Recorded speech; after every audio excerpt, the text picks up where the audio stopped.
Ya, kembali bersama saya Davi Pratama dan rekan saya Fani Maniardi. Kirap Sang Merah Putih, pemirsa, kami akan kembali mengajak Anda bagaimana situasi terkini kirap berlangsung di Balikpapan berikut ini.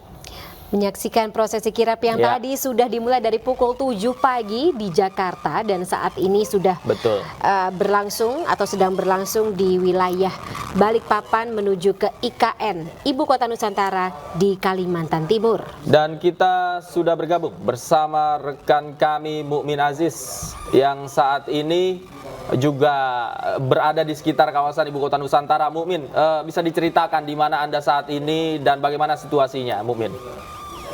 Ya, Davi dan Fani, dapat saya laporkan, saya saat ini berada di Desa Mumi Harapan, merupakan lokasi terdekat dari kawasan inti pusat pemerintahan IKN.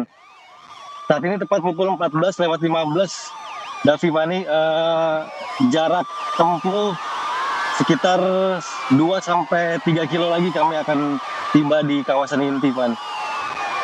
Dapat saya laporkan kondisi arus lalu lintas saat ini berjalan lancar, kendaraan-kendaraan yang melintas juga tidak sebanyak hari-hari sebelumnya, karena sebelumnya di Telantas Polda Kaltim telah melakukan rekayasa jalan. Ya, Davi, Fani. Kalau boleh diceritakan, rute yang Anda gunakan untuk menuju ke kawasan Ibu Kota Nusantara apakah sama dengan rute yang dilalui oleh kirap pada hari ini, Mukmin? Baik, jadi rute yang saat ini saya tempuh dari Balikpapan merupakan jalur utama sebenarnya.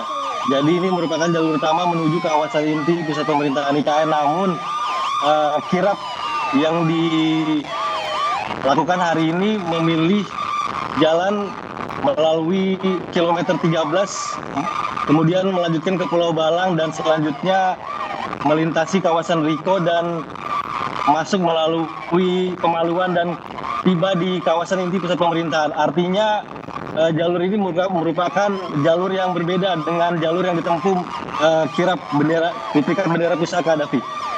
Itu informasi yang menarik karena kita selama ini atau sampai dengan saat ini mengira jalur yang digunakan untuk melakukan prosesi kirap ini justru jalur utama. Tapi mungkin bisa diceritakan, Mukmin, bedanya apa? Jalur utama yang Mukmin lewati dengan jalur yang digunakan atau dilewati oleh rombongan kirap. Baik, rekayasa jalan sebelumnya memang telah dilakukan di kawasan ini yang hampir setiap harinya sejak proyek pembangunan IKN dilakukan, kemacetan kerap terjadi. Artinya dengan memilih jalur alternatif lain yang berada di jembatan Pulau Balang memungkinkan untuk tidak terjadi kemacetan ketika iring-iringan kirap menuju kawasan inti pusat pemerintahan, Fani. Baik, Mukmin, kalau kami melihat visual yang kami lihat dari studio ini, rute yang dilalui oleh kirap ini jalannya bagus, kemudian juga tertata dengan rapi. Kalau dari informasi yang Anda terima, jalur yang digunakan dalam kirap ini merupakan infrastruktur baru. Ya, benar, merupakan jalur infrastruktur baru di mana jalur ini merupakan jembatan penghubung yang dipastikan akan memangkas jarak tempuh menuju kawasan inti. Davi, estimasi jarak tempuh dibandingkan dengan jalur yang biasa dilalui berbeda sekitar 1 jam. Artinya memang jarak tempuhnya cukup ini ya, maksimal untuk bisa ditempuh dengan kendaraan.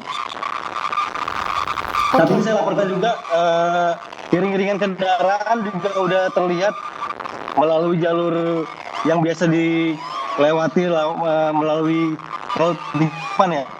Ini beberapa kendaraan juga sudah terlihat memasuki kawasan inti. Mukmin, apakah? Oke, Mukmin, mungkin sedikit informasi terkait dengan durasi, ada perbedaan durasi, lebih cepat jalur yang Mukmin lewati atau jalur kirap saat ini? Jalur kirap dipastikan lebih cepat ya, Fani, karena jalur tersebut bukan bukan jalur yang umum dilewati oleh kendaraan proyek pembangunan. Artinya jalur tersebut dipastikan akan lancar dibandingkan jalur yang biasa ditempuh iring-iringan sebelumnya melalui jalur utama dari tol 38 menuju Sepaku dan tiba di IKN. Fani. Oke, Mukmin, bicara soal rute dan jalur yang digunakan, kami mendapatkan informasi juga sebenarnya jalur utama yang Anda gunakan ini juga sering terjadi kemacetan gitu ya, kendaraan-kendaraan besar sering lewat. Kemudian pada saat ini kami melihat dari visual Anda nampaknya lancar, Mukmin. Apa yang membedakannya? Iya, Davi, artinya rekayasa jalan yang telah diterapkan oleh Ditlantas Polda Kaltim sudah berjalan lancar sesuai dengan skenario ya, di mana kawasan ini bebas dari kemacetan. Ditambah lagi proyek kendaraan proyek mulai dari tanggal 10 tidak diperkenankan untuk melintas lagi di jalur ini. Namun sedikit kemacetan memang terlihat di beberapa titik, tidak separah hari-hari sebelumnya di mana kemacetan bisa mengular hingga 1 hingga 2 km. Davi. Oke, kemacetan tersebut apakah disebabkan oleh kendaraan berat, kendaraan apa ya namanya, pembangunan atau proyek yang lalu lalang, atau ada apa misalnya kayak perbaikan infrastruktur yang memang harus ditambah, atau seperti apa kalau dari perspektif Anda, Mukmin?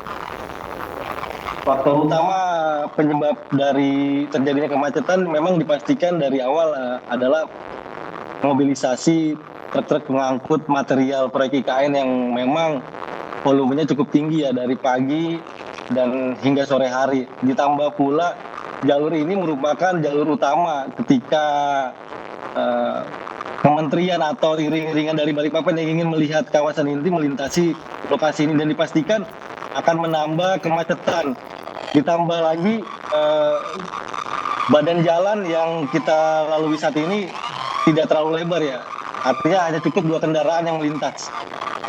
Oke. Berbeda dengan jalur yang baru di mana pemerintah yang saat ini melalui bypass jalan sudah melakukan pelebaran jauh lebih lebar daripada jalur yang saat ini kita lalui, Davi. Baik, Mukmin, mungkin Anda sebelumnya juga sudah pernah ke kawasan Ibu Kota Nusantara, kemudian sekarang juga beberapa kilometer lagi sampai. Bisa Anda ceritakan bagaimana kemudian suasana dan situasi di Ibu Kota Nusantara terakhir Anda ke sana, dan saat ini informasi yang Anda terima untuk menyambut kirap akan seperti apa persiapan penyambutannya di Ibu Kota Nusantara, Mukmin? Dapat saya konfirmasi, antusiasme warga memang cukup tinggi ya dengan kedatangan kirap duplikat bendera pusaka, termasuk juga perayaan 17-an nanti. Namun yang dapat saya laporkan dan informasi yang saya dapat, warga sebenarnya ingin melihat langsung kegiatan upacara dan kirap, namun ada keterbatasan untuk melihat langsung ya. Jadi artinya warga di sini akan difasilitasi untuk menyaksikan melalui streaming di beberapa titik, Davi. Baik, Mukmin juga mungkin bisa menceritakan sedikit, ada informasi terkait dengan apa saja rangkaian yang disiapkan oleh teman-teman yang bertugas di IKN nanti ketika bendera merah putih dan juga naskah teks proklamasi akan tiba di IKN, akan disimpan di mana bendera merah putih dan juga naskah teks proklamasi tersebut akan tadi disimpan dan juga disiapkan untuk 17 Agustus 2024 ini. Sesuai dengan rundown ya, dan yang kami terima, rencananya setelah tiba langsung di kawasan inti nanti akan diterima beberapa purna paski ya di sini, untuk selanjutnya diserahkan di Istana Garuda. Begitu, Fani. Baik. Dapat saya laporkan ini update terbaru, Fani, bahwa kemacetan mulai terlihat lagi mulai mendekati kawasan inti pusat pemerintahan. Ini dapat kita Dan langsung hilir mudik kendaraan makin terlihat volumenya cukup tinggi. Ini kita mungkin sekitar beberapa 1 kilometer lagi akan tiba di kawasan inti pusat pemerintahan, Fani. Baik, mungkin kemacetan juga salah satu imbas dari rekayasa arus lalu lintas yang dilakukan oleh petugas di sana. Mukmin, ditahan dulu, Mukmin. Kami masih akan kembali berbincang bersama Anda usai jeda berikut. Pemirsa, jangan kemana-mana. Kirap Sang Merah Putih masih akan kembali usai jeda berikut. Tetaplah bersama kami.